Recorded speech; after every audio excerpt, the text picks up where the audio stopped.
Ethan Sawyer stood at the altar, jaw clenched so tight he thought his teeth might crack. He stared at the church doors. They were supposed to open 10 minutes ago. In a few moments, he'd be married to a woman he'd spoken to exactly 3 times. A woman the whole town called the spinster schoolteacher. A woman who had no more choice in this than he did. The banker's words echoed in his skull. Marry her or lose the ranch. Behind him, the pews were filled with the whispers of the very people who'd cooked up this whole mess. They thought they were saving him. They thought they were giving his motherless little girl a new life. They had no idea what they'd just started. Every face in that church wore the same look. Pity mixed with a smug satisfaction that they knew what was best. The Reverend cleared his throat, just as uncomfortable as Ethan was. 2 weeks ago, Ethan was in Banker Sullivan's office, practically begging. The drought had wiped out half his herd. Winter was coming. He needed a miracle to save Whispering Pines Ranch. "I've got a solution for you, Sawyer," Sullivan had said, a smile on his face that never reached his cold, dead eyes. "The town committee thinks you need a wife, to help with the girl, to help with the ranch." Ethan had laughed, a bitter, empty sound. "I buried my wife 6 months ago, Sullivan. I'm not looking for a replacement." Sullivan's next words hit him like a hammer. "Then you'll be burying your ranch too. Marry by the end of the month, or I call in every single one of your loans." The next day, the town matchmaker, Abigail Murphy, marched into his kitchen with a stern-faced woman in tow. "Ethan Sawyer," she'd announced, "meet your salvation. Clara Hayes has agreed to marry you." He'd stared at the woman. Clara Hayes, 28 years old, which out here on the frontier might as well be ancient. The town school teacher for 3 years. She'd come from Boston under a cloud of mystery, and while the children seemed to respect her, the men were terrified of her sharp mind and even sharper tongue. She was tall, serious, and wrong for him in every way he could imagine. But what Ethan didn't know was that Clara had her own demons. She wasn't just a teacher. 3 years ago, she'd been a nurse at a prestigious Boston hospital until her whole life was destroyed in a single night. She'd fled west to disappear, to outrun the whispers. But the whispers had followed her. Just last week, the school board chairman had given her an ultimatum of her own. "Miss Hayes," Jeremiah Wilson had said, "the board feels it isn't proper for a woman of your age to be living alone. It's not a good example for the children." Clara had stood tall, the way her fancy Boston finishing school had taught her. "My personal life is not the board's concern, Mr. Wilson." Wilson just shook his head. "In a town this small, everything is everyone's concern. Marry Ethan Sawyer and you keep your job. Refuse, and the next stagecoach out of town has a seat with your name on it." So the choice was never really a choice at all, for either of them. And now, as the church doors finally creaked open, the weight of their prison sentence settled over them both. Clara walked down the aisle in a simple gray dress. Her face was a mask of dignity, hiding the sheer terror underneath. She didn't look at the prying eyes of the townsfolk. She looked only at the reluctant man waiting for her at the altar. Ethan watched her come, a knot of resentment and pity tightening in his gut. They were just two broken pieces from different puzzles, being forced together by a town that thought it was doing good. In the front pew, his 2-year-old daughter, Rose, started to cry. She'd barely stopped crying since her mother died. The sound was a knife in Ethan's heart. The ceremony was a blur of tension. When the Reverend said, "You may kiss the bride," Ethan barely brushed his lips against her cheek. Clara's face burned with a humiliation so deep it felt like a brand. The ride back to the ranch was silent, deadly silent. Rose whimpered in Clara's lap, and Clara held the child with an awkwardness that screamed she had no idea what she was doing. When they arrived at Whispering Pines, Clara stepped out of the wagon and took in her new home. A 2-story farmhouse, paint peeling, shutters askew. It was a monument to a man who had simply given up. Ethan carried their bags inside. He dropped them on the floor and turned to face his new wife. "Let's get one thing straight," he said, his voice as cold as the coming winter. "This is a business arrangement, nothing more. You have a room upstairs. You'll care for Rose and run the house. Beyond that, we have nothing to say to each other." Clara didn't flinch. "Fine by me, Mr. Sawyer, but I have conditions. I will not be treated like a servant, and I will raise your daughter my way." They stared at each other, two strangers trapped in a cage of the town's making. Rose started crying again, reaching for her father, away from the strange woman. Ethan scooped her up, a look of relief on his face. That single look cracked something deep inside Clara's chest. Even a child could see she didn't belong here. "I didn't ask for this," Ethan said, his voice low. Clara picked up her bag. "Neither did I, Mr. Sawyer. But here we are." She walked up the stairs to her new prison, leaving him alone with his daughter in a house full of ghosts. The first week was a war fought in silence. They moved around each other like ghosts, two people determined to prove they needed nothing from the other. Clara, with the efficiency of a general, began reorganizing the house. She cleaned, she sorted, she tried to bring order to the chaos of a grieving man's home. Then she found the room at the end of the hall, Margaret's room. It was untouched. Dresses still hung in the wardrobe. A silver hairbrush on the vanity still held strands of auburn hair. It wasn't a room, it was a shrine. And the message was clear. A new wife might be in the house, but Margaret was still its lady.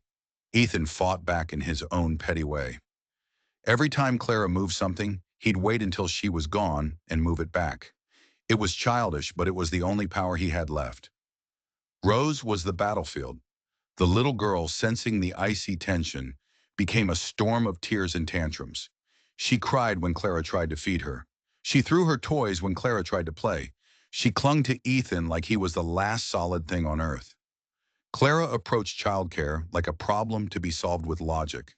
She read educational books to a 2-year-old who just wanted her mother. "She doesn't like me," Clara said one night, after another failed dinner ended with a screaming Rose in Ethan's arms. "She's just adjusting," he said, but they both knew it was a lie. That night, as Clara was about to blow out her candle, she saw him, a man on horseback, sitting at the edge of the property, just watching the house. He was a dark silhouette against the moonlit snow. When she moved closer to the window, he spurred his horse and vanished into the trees. She thought about telling Ethan, but what was the point? He'd made it clear he wanted nothing to do with her. Instead, she pulled a small wooden box from her bag. Inside, a silver locket and a folded worn letter. She opened the locket, staring at the miniature portrait of a man with kind eyes. Her father. She didn't read the letter. She knew its poison by heart. She just locked the box and pushed it back into the darkness. The weather turned bitter cold. The snow piled up, isolating them completely.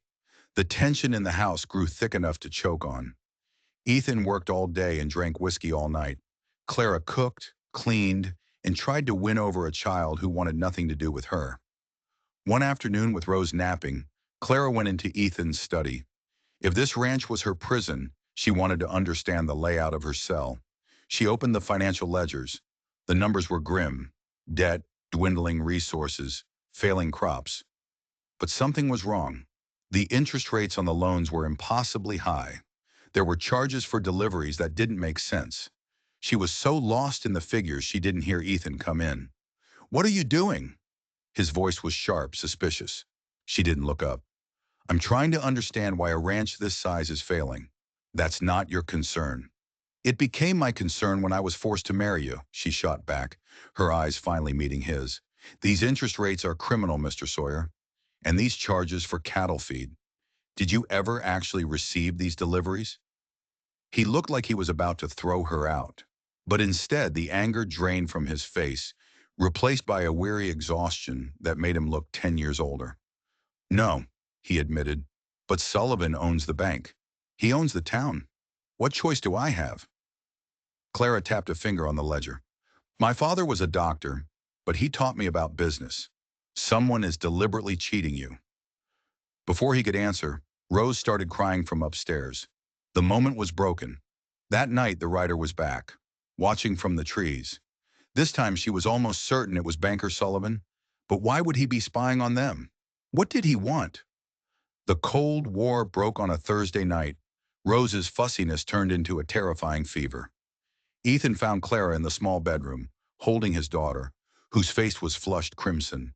Her breathing was shallow, ragged. "How long has she been like this?"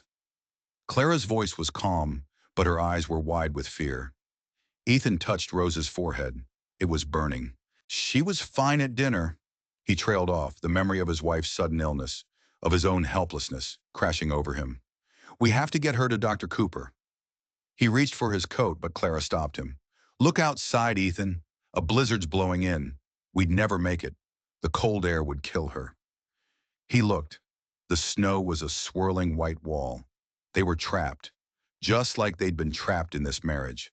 But this time, his daughter's life was on the line. Then what do we do? He asked, his voice cracking. Clara was already moving, her sleeves rolled up. Before I was a teacher, she said, her voice filled with an authority he'd never heard before. I was a nurse in Boston. I know what to do, but I need your help. For the rest of that night, the walls between them crumbled. Clara took command, sending him for cool water, for clean cloths, for herbs from a medical kit he never knew she had. Keep talking to her, Clara commanded as she worked. Let her hear your voice. He talked. He told Rose about the horses, about the coming spring, about how much her mother had loved her. And through his own desperate words, he heard Clara. She was talking too, her voice a steady, calming presence. She sang lullabies in a language he didn't recognize, and whispered prayers with a raw emotion that stunned him. For the first time, he saw the woman behind the armor. As dawn broke, so did the fever. Rose's breathing eased. She was sleeping peacefully. Ethan slumped in his chair, limp with relief. Clara sat by the bed, still watching, still vigilant. She's going to be okay, Clara said softly. There was a warmth in her voice he'd never heard before. It wasn't duty, it was care. Thank you, he managed to say. The words felt small, inadequate. She looked at him and smiled. A real smile. It transformed her face, and he realized with a jolt that she was beautiful. My father used to say that healing is about more than just medicine. It's about caring enough to fight. The words hung in the air, filled with a new, unspoken meaning. Later that morning, they found themselves at the kitchen table, actually talking. Not the cold, polite exchanges of strangers, but a real conversation. I came west because Boston had nothing left for me, she admitted. I never wanted to marry again, he confessed. I thought marriage was about love. I thought so too once, she said quietly. I was wrong. The honesty was a fragile bridge between them. The ranch is failing, he said suddenly, the words pouring out of him. Bad luck, bad loans. I don't know how we'll hold on. Clara looked him straight in the eye. Let me look at the books again, Ethan. I'm good with numbers. I think I can help. He wanted to refuse. Pride demanded it.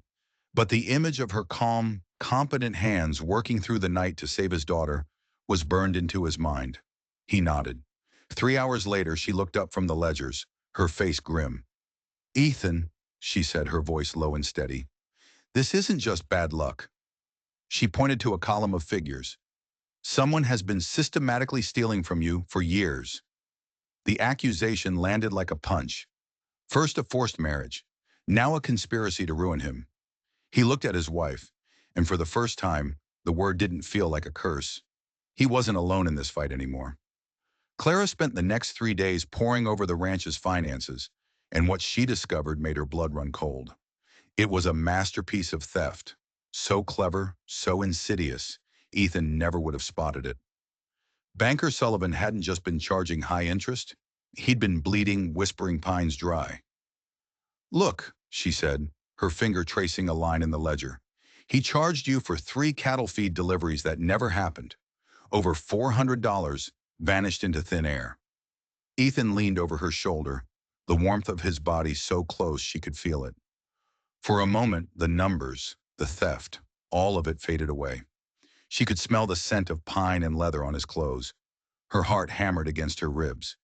And these fees, she continued, forcing her voice to stay steady. These are illegal, Ethan, even for the territories. He's been robbing you blind. They worked side by side, heads bent close, hands occasionally brushing as they passed papers back and forth. The cold silence of the house had been replaced by a quiet intensity, a shared purpose. Something was changing between them, something neither of them was ready to name. We need proof, Clara said, her voice a little breathless. Hard proof. We can't just accuse the most powerful man in town. Ethan straightened up, putting a sliver of space between them. He's been the banker here for 15 years. People trust him. It's our word against his. Clara's smile was sharp. People believe evidence, Ethan, and I know how to find it. That night, the writer was back. Ethan, she said softly, pointing to the dark figure at the edge of the trees. He grabbed his rifle from over the mantel and was out the door in a flash. But by the time he got to the tree line, the rider was gone. Only hoof prints remained in the snow. Did you see who it was? He asked, brushing snow from his shoulders as he came back inside. Clara hesitated. I think it was Sullivan. His face darkened. Why is he watching us? Later that night, long after Ethan had gone to bed, Clara found it, tucked behind a clock on the mantel, a small leather-bound book. Margaret's journal. She knew she shouldn't. It was an invasion. But she had to understand the woman whose ghost still haunted this house. The first entries were full of love and hope, a happy bride building a new life. But as the pages turned, the tone shifted. Loneliness, isolation, a husband who worked from dawn until dusk, too tired for her. And then Sullivan's name appeared. He visited when Ethan was gone. He spoke of old feelings, of what might have been. He told her she'd made a mistake marrying a simple rancher. He told her she deserved more. The last entry, dated 3 days before her death, made Clara's hands tremble. Sullivan came again. He was angry when I refused him. He said if I wouldn't leave with him, he would make sure I had nothing left to stay for. He said he would ruin Ethan. I think he knows about the old ledger. I'm afraid. I have to tell Ethan. Clara snapped the journal shut. This wasn't just a financial crime. It was a vendetta. A floorboard creaked. Ethan was standing in the doorway, his face a mask in the dim light. Find something interesting? His voice was dangerously quiet. She held up the journal. I think you need to read this. I have, he said, his voice raw. Many times. Then you know about Sullivan trying to... I know he wanted my wife, Ethan cut in, his jaw tight. I know he visited her. What I don't know is if she wanted him back. She didn't, Clara said firmly. She was afraid of him, and afraid you'd blame her for his visits. I blame myself, Ethan whispered, staring into the dying fire. I was so busy with the ranch, I didn't see she was drowning. The night she died, we argued. She wanted to move to town. I told her no. The next morning, she was gone. The town whispers said suicide, a bathtub filled with bloody water. But Margaret's last words, I have to tell Ethan, those weren't the words of a woman about to give up. It wasn't your fault, Clara said softly, and it might not have been what you think. Sullivan was threatening her. He knew she found a ledger. What ledger, Ethan? He turned to face her, his eyes reflecting the embers. Why are you doing this, Clara? Why are you helping me? Like it or not, I'm your wife now, she said simply.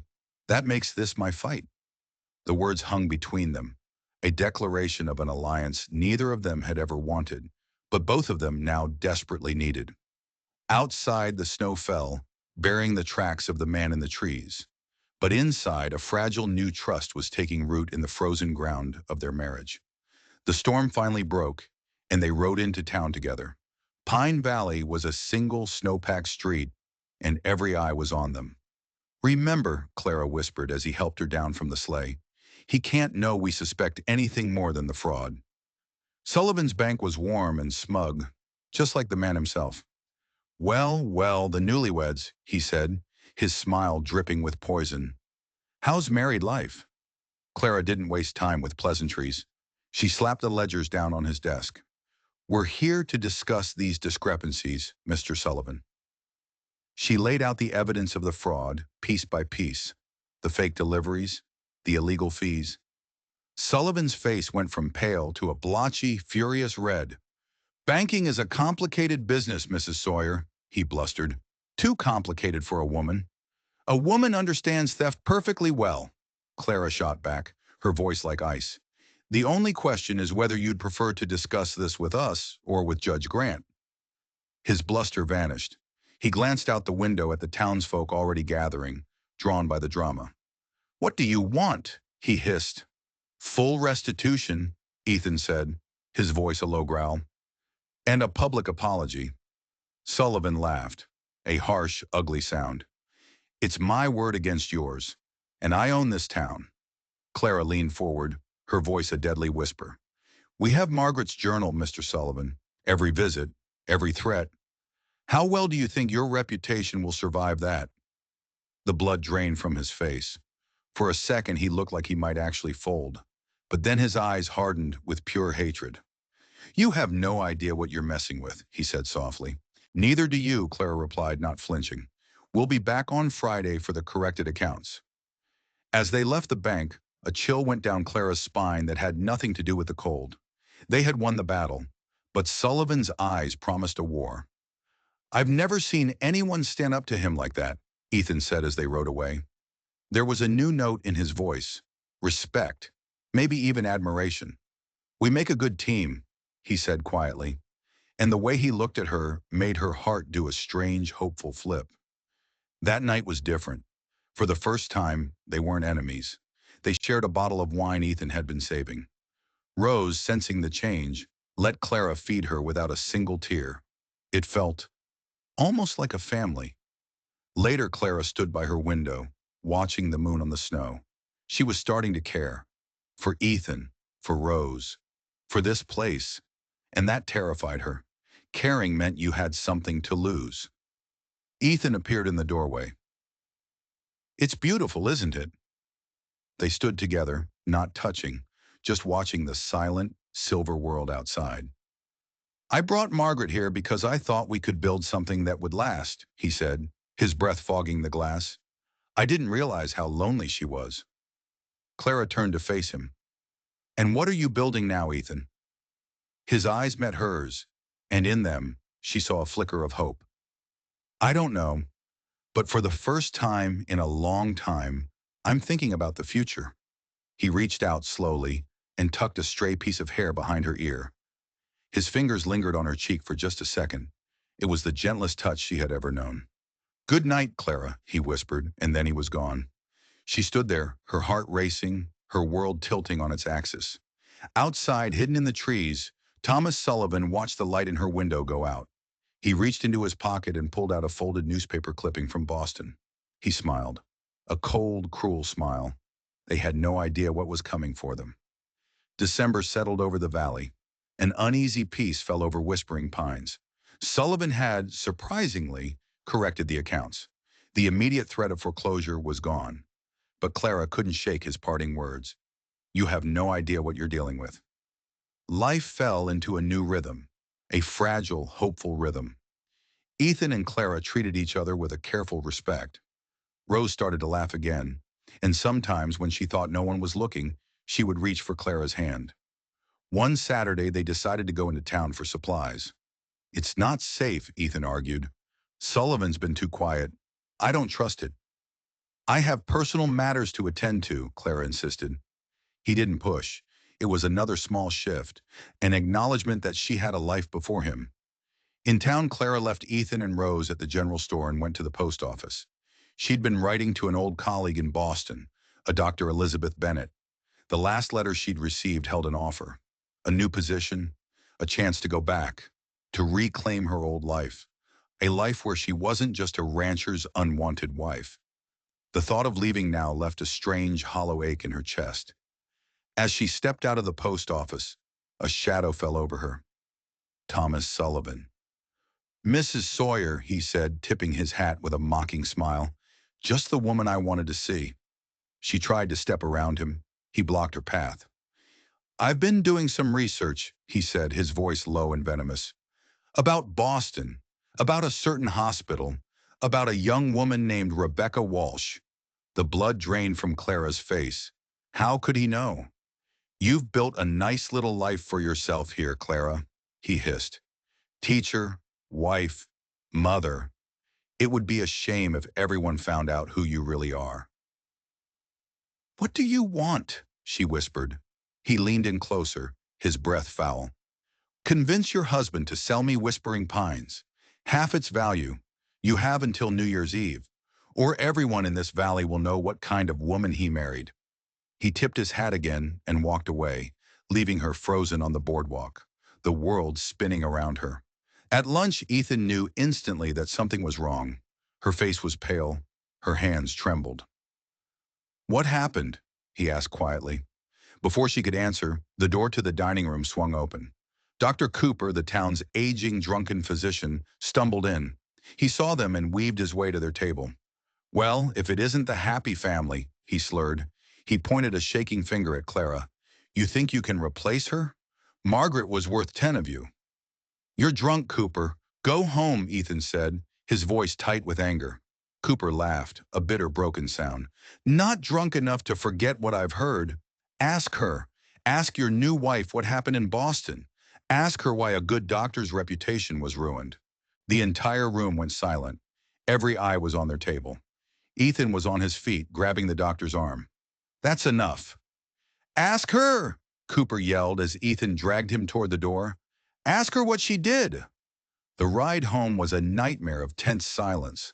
Sullivan had her. He had found her darkest secret and was using it as a weapon. Ethan would have to know. He would have to know everything.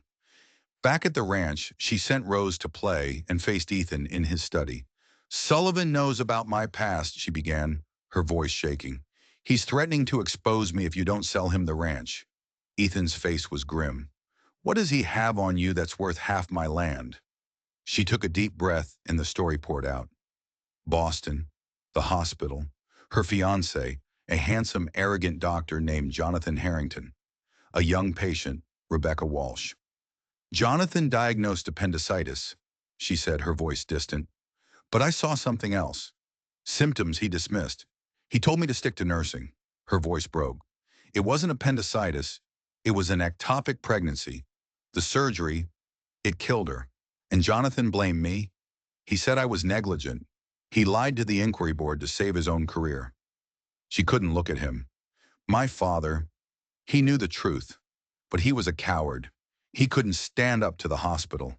2 weeks later, he took his own life. The note just said, 'I failed you.'" She finally met Ethan's eyes, bracing for the disgust, the judgment. "So that's who you married, Ethan? A disgraced nurse who got a patient killed and drove her own father to suicide?" He was silent for a long time. When he finally spoke, his voice was gentle. "That's not the whole story." "What do you mean?" "I saw you with Rose when she was sick," he said, moving closer. "You're too good, too careful. You weren't negligent. What really happened that night, Clara?" His belief when she expected condemnation shattered her composure. The tears she'd held back for 3 years finally came. "I tried to tell them," she sobbed, "but he wouldn't listen. He made me the scapegoat to hide his mistake." Ethan knelt in front of her and took her hands. "Clara, look at me. You are not responsible for what happened. A proud man's ego killed that woman. A weak man's guilt killed your father. You were the victim." "Sullivan won't see it that way," she whispered. "Neither will this town." "Then we fight him," Ethan said, his voice fierce. "Together. I won't let him take this ranch. And I damn well won't let him destroy my wife." "My wife." The words wrapped around her like a shield. For the first time in 3 long, lonely years, someone was in her corner. Someone believed her. And in that moment, she knew she wasn't in a prison anymore. She was home. They both knew Sullivan's obsession with the ranch was more than just business. It was personal, vindictive. "Margaret's journal," Clara said one night as they sat by the fire. "She wrote that Sullivan was angry she chose you. But then she wrote something else. 'I think he knows about the old ledger.'" "What did she mean?" Ethan frowned. "I don't know. The only ledgers are the ranch accounts." "No," Clara insisted. "This felt different. Secret. He's not just trying to ruin you, Ethan. He's looking for something." The next day, they rode out to the far edge of the property, to a place Ethan hadn't been in years. An old, dilapidated hunting cabin, left by the previous owner, a man named Jenkins. "If Jenkins had a secret, he'd have hidden it here," Ethan said, pushing open the creaking door. The place was a wreck. Dust, cobwebs, the smell of decay. They searched for an hour, finding nothing. Clara was about to give up when she noticed the fireplace. "Ethan, look, this stonework is newer than the rest of the cabin." He ran his hand over the stones. "You're right." Together they felt along the mortar. pushing and prodding. And then Clara's fingers found it. A loose stone. Ethan pressed. A section of the chimney swung inward, revealing a dark hidden compartment. Inside was a dusty metal box and a leather-bound ledger. Not a ranch ledger. This one was filled with names, dates, and huge sums of money. These are payments, Ethan breathed, flipping through the pages. Regular payments. To someone with the initials TS. Thomas Sullivan, Clara whispered. But payments for what? The answer was in the box. After they pried it open back at the ranch, its contents spilled onto the table. A stack of letters, a pouch of raw gold nuggets, and a faded hand-drawn map. The map showed a mine shaft located on the northern edge of Whispering Pines. Gold, Ethan said, stunned. There's gold on my land. The letters told the whole story. Sullivan had discovered the gold years ago, but there was a problem. A survey error meant the deposit wasn't actually on the ranch. It was on land belonging to the Northern Cheyenne tribe. So instead of filing a claim, Sullivan blackmailed Jenkins, the previous owner. Jenkins paid him hush money for years to keep the secret and falsify the property lines. When you bought the ranch, you inherited the deal, Clara pieced together, but you didn't know, so you stopped the payments. Sullivan couldn't demand the money without exposing the whole fraud. So he decided to just take the whole ranch instead, Ethan finished, the full scope of the banker's evil finally clear. It was never about Margaret. It was never about revenge. It was about greed. It was always about the gold. This is it, Ethan said, gathering the evidence. This is how we destroy him. But Ethan, Clara said, her expression troubled, using this means revealing that the gold and part of this land isn't rightfully yours. You could lose it all. He didn't hesitate. Then I lose it. I won't profit from a crime. In that moment, her heart, which had been so carefully guarded, so broken, opened completely. This was a man of honor, a man worth fighting for. They took the evidence to Judge Grant, a man known for his rigid integrity. He examined the ledger, the letters, the map. This is a serious matter, the judge said gravely. Federal fraud, blackmail, violation of tribal treaties. I will need to consult with the territorial authorities. This will take weeks. He looked at them over his spectacles. In the meantime, you say nothing. Let Sullivan think he still has you cornered. But Sullivan wasn't a man who waited. He confronted them on the street as they left the judge's office. Considering my offer? He sneered. The deadline is approaching. New Year's Eve. He leaned in, his voice a low threat, meant only for Clara. I've been making more inquiries in Boston, Nurse Hayes. It seems you've also been practicing medicine here without a license. A crime that carries a prison sentence. He had them. He was attacking on all fronts. The judge's investigation would be too slow. Sullivan would ruin her, maybe even have her arrested, long before the truth about the gold ever came out. The day after Christmas, a sleigh pulled up to the ranch. It was the sheriff, Dr. Cooper, and the head of the school board, Jeremiah Wilson. Sullivan had made his move. Mrs. Sawyer, Wilson began, his voice cold and formal, allegations have been brought to our attention that you were dismissed from a Boston hospital for negligence resulting in a patient's death. That you have been practicing medicine illegally, the sheriff added. The board has voted to terminate your employment, Wilson finished. We cannot have a woman of your questionable character teaching our children. The words hit her like stones, everything she had built crumbling to dust. Just then, the front door burst open. Ethan strode in, his face like a thundercloud. What is going on here? He demanded. They laid out their accusations. Ethan listened, his anger a low simmering boil. So let me get this straight, he said, his voice dangerously calm. On the word of Thomas Sullivan, a man who we can prove is a thief and a fraud, you come into my home to fire my wife and threaten her with jail? The facts remain, Wilson stammered. What facts? Ethan shot back. Has any patient complained? Has any parent? My wife saved our daughter's life when Dr. Cooper here was too drunk to ride through a snowstorm. Should she have let her die to obey your rules? Dr. Cooper had the decency to look ashamed. The law is the law, the sheriff said, though his voice lacked conviction. The law also prohibits bank fraud and land theft, Clara cut in, her voice ringing with newfound strength. "Crimes for which Judge Grant is currently investigating Mr. Sullivan." That stopped them cold. For the next hour, Ethan and Clara laid out the entire conspiracy. The theft, the threats, the gold, the blackmail. The men listened, their expressions shifting from certainty to shock to dawning horror. "I need to speak with the judge," the sheriff said finally. "Until then, all actions against Mrs. Sawyer are suspended." As they left, a shamed Dr. Cooper lingered. "He came to me," the old doctor confessed. "Sullivan. He told me what he suspected about Boston. I was drunk. I confirmed it. I'm sorry, Clara. For what it's worth, you're a better healer than I've been in 20 years." The support was a small victory, but the war was far from over. New Year's Eve was Sullivan's deadline. The whole town was buzzing with the scandal. Some called her a fraud, others defended her. Ethan insisted they go to the town's New Year's Eve party. "We will not hide," he said. The town hall was filled with music and laughter, but it all seemed to stop when they walked in. The whispers followed them like a disease. And then Sullivan arrived. He wasn't alone. With him was a tall, handsome man in an expensive city suit. Clara's heart stopped. She grabbed Ethan's arm. "Jonathan," she whispered. "That's Jonathan Harrington."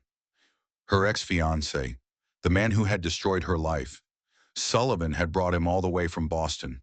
They walked toward them, Sullivan's face a mask of triumph. The crowd parted like the sea. "Clara," Jonathan said, his voice smooth and cold, "when Mr. Sullivan told me of your situation, I felt it was my duty to come and set the record straight." "The record?" Ethan's voice was a low growl.